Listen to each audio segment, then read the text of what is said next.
তো বন্ধুরা, আপনাদেরকে একটা গুড নিউজ দেই। আজকে সকালে, এখন আমাদের এখানে একদম সকাল মাত্র উঠছি আমি ঘুমের থেকে। তো কালকে মানে আজকে কোনো বরফ পড়ে নাই বাহিরে, একদম মানে ক্লিয়ার আছে। হালকা শুধু একটু পিছলা পিছলা ভাব আছে, আইস আছে আর কি। কিন্তু মানে অনেক যে স্নো স্নো পড়া সেটা আর কি আজকে পড়ে নাই।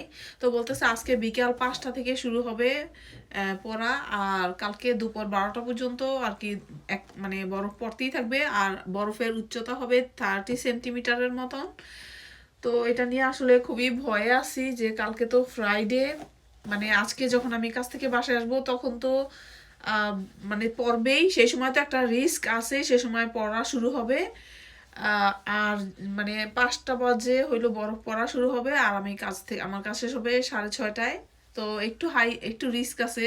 কিন্তু ফ্রাইডে মর্নিং যখন আমি কাজে যাব তখন অনেক বেশি রিস্ক, কেননা 30 সেন্টিমিটার বরফ মানে তো বুঝেনি কত উঁচা হইয়া বরফ পড়ে।